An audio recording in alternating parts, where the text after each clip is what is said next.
The glass menagerie by Tennessee Williams. ये एक American play है, ड्रामा है। और 1944 में शिकागो में फ़र्स्ट टाइम इसका प्रीमियर हुआ था। 1945 में इसकी पब्लिकेशन हुई थी। और ये एक मेमोरी प्ले है। मेमोरी प्ले मतलब कि जो भी इसका नरेशन हो रहा है वो जो प्ले प्रोटैगनिस्ट है उसकी मेमोरी से हो रहा है। टॉम विंगफील्ड इसका प्रोटैगनिस्ट है और वो अपने पास की कुछ इवेंट्स को बता रहा है, नरेट कर रहा है खुद, और इसी को मेमोरी प्ले कहते हैं। और इंग्लिश लिटरेचर का ये फर्स्ट मेमोरी प्ले माना जाता है। इसका जो जॉनर है वो है ट्रेजेडी, फैमिली ड्रामा के अराउंड रिवॉल्व करता है। और जो थीम्स हैं इसमें वो हैं abandonment, living in the past, accepting reality, disillusionment, the difficulty of accepting reality, इसी को कहते हैं disillusion, impossibility of true escape. Basically disillusionment और रियलिटी के अराउंड ही इसका पूरा बेस इवॉल्व करता है। ये एक 1 एक्ट ड्रामा है, 7 सीन्स हैं इसमें और कैरेक्टर्स टोटल 5 हैं। अमांडा विंगफील्ड जो मदर है लॉरा और टॉम विंगफील्ड की। सेकंड कैरेक्टर है टॉम विंगफील्ड जो प्रोटैगनिस्ट है इसका। लॉरा विंगफील्ड टॉम की सिस्टर, और जिसे प्लोरोसिस था बचपन में और उसकी वजह से लेग में ब्रेस आ गए, लेग की मतलब इम्प्रॉपर ग्रोथ हो गई। और फोर्थ कैरेक्टर है जिम ओकॉनर। ये 4 कैरेक्टर इस पूरे प्ले में दिखते हैं। और जो 5वां कैरेक्टर है वो है मिस्टर विंगफील्ड, अमांडाज हस्बैंड। उनका कोई रोल नहीं है, बस उनसे एक लेटर मिली होती है, स्टार्टिंग में पता चलता है प्ले के। वो लेटर अमांडा को दी होती है जब वो छोड़ के जा रहे होते हैं इन्हें। तो और कोई रोल नहीं है इस पूरे प्ले में मिस्टर विंगफील्ड का। स्टोरी स्टार्ट करते हैं। कुछ ऐसे है कि डिनर टेबल पे सब बैठे होते हैं। अमांडा और टॉम में बनती नहीं है क्योंकि उनके डिफरेंसेस होते हैं सोच के और अपने अपने तरीके के। अमांडा हमेशा टॉम को डांटती है कि तुम्हारे मैनर्स नहीं है, तुम्हें खाने का ढंग नहीं है और तुम स्मोकिंग करते हो, ये बिल्कुल अच्छा नहीं है। और टॉम कहता है कि ये मेरी पर्सनल लाइफ, प्राइवेट लाइफ, मेरी प्राइवेसी का क्या, मैं जो चाहे वो करूँ, मेरी मर्ज़ी, मेरी लाइफ है। तो इस टाइप का टॉम होता है। तो जनरेशन गैप भी दिख रहा है हमें इसमें। और उसकी मदर बस बेसिकली चाहती है कि उसकी फैमिली खुश रहे। तो इसमें जो सेल्फिश और सेल्फलेस बिहेवियर सेम टाइम पे दिखाया है ये अमांडा का ही है। स्टोरी कुछ इस तरीके से है कि डिनर टेबल पे बैठे होते हैं। अमांडा अपने बच्चों को बता रही होती है कि किस तरह जवानी के टाइम पे उसके बहुत सारे जेंटलमैन कॉलर्स थे।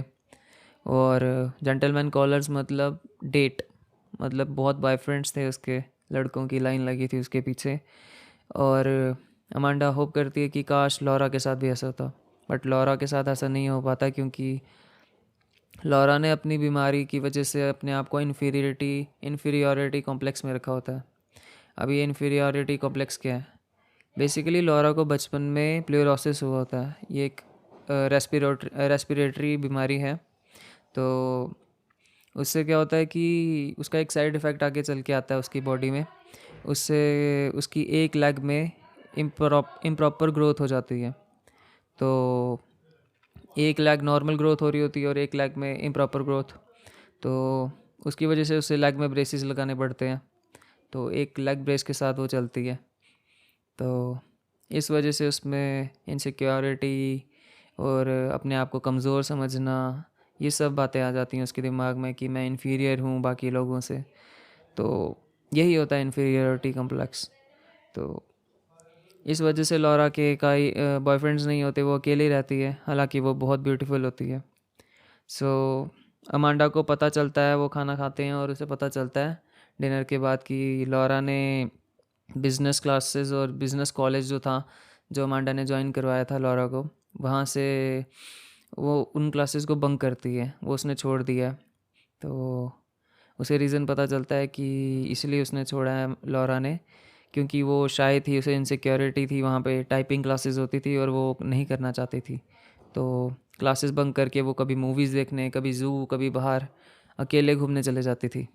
तो लॉरा में इन्फीरियॉरिटी कॉम्प्लेक्स होता है और वो अपने उस कॉम्प्लेक्स से दूर होने के लिए और अपने आप को अकेले रखने के लिए अपने ग्लास मेनाजरी के साथ टाइम स्पेंड करती है। तो ग्लास मेनाजरी मतलब कलेक्शन ऑफ ग्लास एनिमल्स की उसकी कलेक्शन होती है, उसके साथ ही वो टाइम स्पेंड करती है लॉरा। तो उससे उसकी इनसिक्योरिटी और बढ़ जाती है और वो एक इंट्रोवर्ट बन जाती है, हाईली इंट्रोवर्ट पर्सन। अकेले रहती है, बाहर नहीं जाती, अकेले ही अपने ग्लास एनिमल्स के साथ बातें करती है, इमेजिनरी वर्ल्ड में रहती है। सो इस वजह से लॉरा को देखकर उसकी माँ कहती है इसका तो कुछ हो नहीं सकता, इसकी शादी करवा देते हैं। तो अमांडा डर के मारे टॉम से बात करती है कि तुम्हें इसकी शादी करवानी पड़ेगी, कोई लड़का ढूंढना पड़ेगा। बट उनकी लड़ाई भी होती है टॉम और उसकी। एक बार क्या होता है, उनकी लड़ाई इतनी हो जाती है कि टॉम उसे विट्स बोल के, ओल्ड फूल बोल के चले जाता है माँ को, और जाते जाते गलती से लॉरा का एक ग्लास मेनाजरी का एक एनिमल गिरा देता है। तो वो गलती से टूट जाता है टॉम से। तो अगले दिन जब टॉम वापस आता है तो लॉरा कहती है जाओ प्लीज़ माफ़ी मांग लो माँ से। तो टॉम माफ़ी मांगता है अपनी माँ से, और ये थोड़ा इमोशनल सीन होता है उस टाइम। तो उसकी माँ भी कहती है हाँ मैं भी एंग्शियस हो गई थी थोड़ी, मुझे भी गुस्सा आ गया था। तो ये थोड़ा इमोशनल सीन होता है प्ले में। तो उसके बाद टॉम को अमांडा कहती है कि तुम्हें अपनी बहन लॉरा की शादी करवानी है, कोई जेंटलमैन कॉलर या कोई भी लड़का ढूंढना है इसके लिए। तो टॉम अपने ही प्रॉब्लम्स में होता है, वो चाहता है कि मैं खुद पोइट बनूं, वो पोइट बनना चाहता है। तो उसे फ्रस्ट्रेशन होती है कि उसे ही क्यों अपना फैमिली का पूरा ज़िम्मा उठाना पड़ रहा है, बट उसे पता होता है कि वही कमा रहा है। तो और उसे अपनी बहन की केयर भी होती है, प्यार करता है उससे वो बहुत। तो वो सोचता है चलो कुछ तो करना है उसके लिए। तो जब अमांडा कहती है कि लॉरा के लिए एक लड़का ढूंढो, तो टॉम कहता है अपनी माँ को कि हाँ अगली इवनिंग मतलब अगले दिन शाम को मेरा एक फ्रेंड आ रहा है, जिम ओकॉनर नाम है, तो वो डिनर पे आएगा। अमांडा बहुत खुश हो जाती है और वो लॉरा के लिए लॉरा को प्रिपेयर करती है, उसके लिए एक ड्रेस बनाती है अच्छी सी, चमकीली सी अच्छी सी ड्रेस, और अपने लिए भी एक ड्रेस निकालती है अपनी पुरानी, अमांडा, जो उसने अपने यूथफुल टाइम पे पहनी थी। अ, तो जब अगले दिन इवनिंग आती है तो लास्ट में लॉरा को पता चलता है कि जिम आ रहा है। तो लॉरा और ज़्यादा नर्वस हो जाती है, क्योंकि जिम वही लड़का होता है जिस पे लॉरा का क्रश होता है हाई स्कूल टाइम पे। तो लॉरा बहुत नर्वस होती है पहले से ही, और वैसे भी वो एक इंट्रोवर्ट होती है, अपने आप को इन्फीरियर समझती है, तो उसका कॉन्फिडेंस और डाउन हो जाता है। तो जब अगली शाम को जब जिम आता है तो अमांडा कहती है लॉरा को कि तू जाके दरवाज़ा खोल। तो वो दरवाज़ा खोलती है और जल्दी से वहाँ से भाग जाती है दरवाज़ा खोल के। वो ऑकवर्ड होता है, जिम को भी ऑकवर्ड लगता है, जिम ओकॉनर को, बट कोई इतना ध्यान नहीं देता उस पर। तो वो आते हैं, अमांडा होस्ट करती है इवेंट को अपना ओल्ड बॉल गाउन गाउन पहन के, जो उसने जवानी के टाइम पे पहना था। तो डिनर करते हैं, बातें शातें होती हैं, और जो लॉरा होती है वो अकेले बैठ जाती है, तो सोफ़े पे लेटी होती है दूर, बाकी सारे डिनर कर रहे होते हैं। तो लाइट चले जाती हैं, तो अमांडा कहती है चलो हम कैंडल जलाते हैं, और अमांडा को पता चल जाता है कि लाइट इसलिए गई है क्योंकि टॉम ने बिल पे नहीं किया इलेक्ट्रिसिटी का। और टॉम जिम को पहले बता चुका होता है कि जब वो स्मोकिंग करने बाहर जाते हैं कि मैंने ये बिल के जो पैसे थे ये मैंने मर्चेंट मरीन्स में उसकी जो फ़ीस थी, उसकी जो ड्यू फीस थी, तो वो ज्वाइन करने के लिए मैंने वहाँ पे वो पैसे यूज़ कर लिए। तो अमांडा को तब ये नहीं पता होता कि उसने कहाँ यूज़ किए, बट उसे पता चल जाता है कि लाइट गई है तो मतलब इसने बिल पे नहीं किया। तो लाइट जाती है, अमांडा टॉम को कहती है जाओ तुम तब तक लॉरा से बात करो। तो जिम जाता है उसके पास बात करने। तो लॉरा बहुत शाई होती है, तो वो और जिम बातें करने लगते हैं। तो जिम का ओपन बिहेवियर और उसकी जो रियल फेस होता है, मतलब बिल्कुल ही वो एक रियल रियल पर्सन होता है, तो वो देख के लॉरा की शाइनेस और नर्वसनेस दूर हो जाती है। वो बात करते हैं, लॉरा उसे बोलती है तुम्हें याद है तुम मुझे ब्लू रोजेज़ कहते थे। तो उसे याद नहीं होता है, तो लॉरा उसे याद दिलाती है तुमने प्लूरोसिस की जगह ब्लू रोजेज़ सुन लिया था जब उसे बीमारी थी स्कूल टाइम पे। तो उसने एक्चुअली मिस स्पेल कर दिया होता है, मिस हर्ड कर लिया होता है। तो जिम ने ब्लू रोजेज़ सुन लिया होता है प्लूरोसिस की जगह। तो वो थोड़ी बातें होती हैं उनमें, उसके बाद वो डांस करते हैं। गलती से जिम से लॉरा का यूनिकॉर्न टूट जाता है, और जब वो टूट जाता है तो जिम उसे कहता है सॉरी ये क्या हो गया। तो लॉरा इतना इन्फीरियर समझती है अपने आप को, बट उस पॉइंट पे लॉरा इतनी खुश होती है कि वो कहती है चलो मैं सोचूंगी इसका ऑपरेशन हो गया, उसका जो सींग टूट गया होता है यूनिकॉर्न का, या मेरी नॉर्मल घोड़ा है। तो वो ज़्यादा सीरियस नहीं लेते, लाइट हो जाती है लॉरा।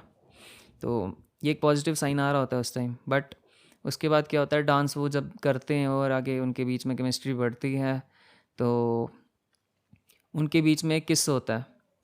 वो गलती से जिम उसे किस कर लेता है, और वो किस करने के एकदम बाद कहता है आई एम सॉरी, मैंने गलती कर दी, मैं एंगेज्ड हूँ, मुझे नहीं करना चाहिए था ऐसा। तो कहता है मैं एक सीरियस रिलेशनशिप में, मुझे अब जाना चाहिए। जैसे ही वो जाने लगता है, लॉरा जिम को अपना ब्रोकन यूनिकॉर्न दे देती है, कहती है ये तुम अपने पास रखो निशानी के तौर पे, सोवनियर बोलते हैं निशानी को। तो निशानी के तौर पे तुम अपने पास रखो। तो जिम वहाँ से जाता है अमांडा को बता के कि मुझे जाना है, अपनी एंगेजमेंट हुई है, उसको उसके पास जाना है, अपनी गर्लफ्रेंड के पास उसे लेने। तो अमांडा को गुस्सा आ जाता है, वो टॉम को अक्यूज़ करती है कि तुमने बताया नहीं जिम के एंगेजमेंट के बारे में, इस सब का फॉल्ट तुम पे है, तुम्हारी वजह से ये सब हुआ। तो उसकी वजह से टॉम को और गुस्सा आ जाता है। तो वो उस रात घर छोड़ के चले जाता है, अपनी माँ और सिस्टर को छोड़ के, अपने सपनों को पूरा करने के लिए। तो फिर उसके बाद प्ले एंड होता है और नरेटर होता है जो टॉम, वही वहीं से फायर एस्केप से ही बोलता है कि कभी भी उसने अपने आप को फ्री नहीं कर पाया। वो लॉरा की जो यादें हैं, लॉरा से अभी तक वो अटैच्ड है, उसे अपने आप को फ्री नहीं कर पाया। और ये प्ले एंड होता है जब बैकग्राउंड में लॉरा जो होती है वो कैंडल्स को ब्लो करती है और बुझा देती है, तो ये प्ले ख़त्म हो जाता है। सो बस यही प्ले था। आई होप आपको समझ आया होगा, क्योंकि मैंने बहुत इजी वे में समझाने की कोशिश की है। और यही है इसमें, बाकी सिंबल्स हैं इसमें, ब्लू रोजेस है, glass animals, fire escape, unicorn, gentleman caller, इन सब के मतलब बता दिए मैंने आपको।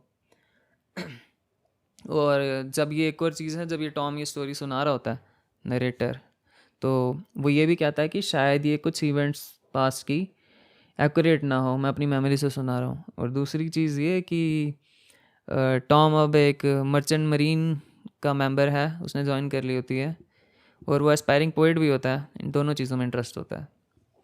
तो आई होप आपको समझ आया होगा, नहीं आया तो फिर से सुन लीजिए। And take care, lots of love and happiness.